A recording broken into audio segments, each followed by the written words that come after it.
njagala okulabula abaana abali ku TikTok abanoonya likes ne views. Abanoonya okusabiza n'okubba abantu nga muyita mu kubba mu lukujjukujju. Mukozeseza amanyi social media okuputinga down abantu abaddewo abawangadde ne respect zaabwe. Muvubuka gwe oli ku linnya lya Halima Namakula. Okutte Namakula omufudde ekitagasa. Omutadde mu pain etuuka n'okwagala okwetta. Wavaayo n'omuteeka mu pain Namakula oyo yajja n'anneebaza. Takirabanga na yali agenda kufa. Ebyaddala ng'omwana agamba mbwabbye emmotoka yenge emmotoka Namakula agirina. Ng'omwana public yona agigamba ngenze ne mujjako emmotoka. Yatubba ssente zaffe. Biki. Namakula mwenna mumumanyi Halima Namakula. Mukazi abadde awangayana mu America. Mukazi si wa bunusunusu si kubba bantu. Mukazi si wa ntalo. Omukazi akuze n'ekitiibwa kye.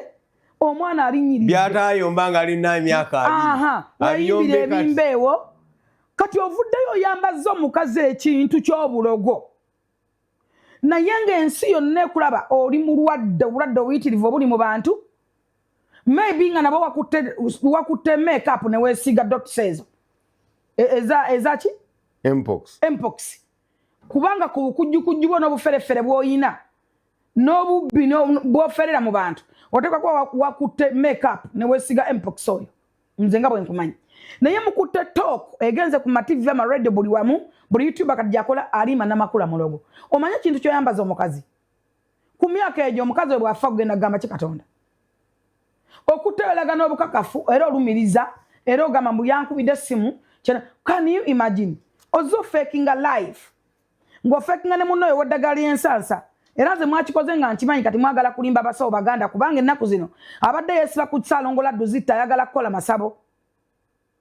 Kubaala akayindooza byagana gy'era ayagala okukola amasabo. N'asawo ne yeesiba ku Ssaalongola Duzita amuyigize bakwata ebiyembe by'egundi by'ente ne babituggatugga ebikoba.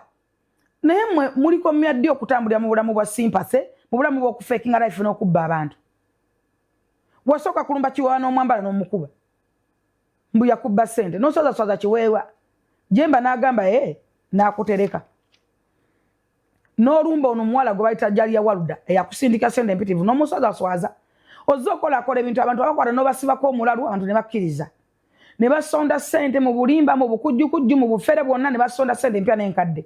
N'ozirya. Ne bagamba kwata omulala mutwale muli abu wagaana. Ensi yonna ng'ekyo ekiraba. Yes.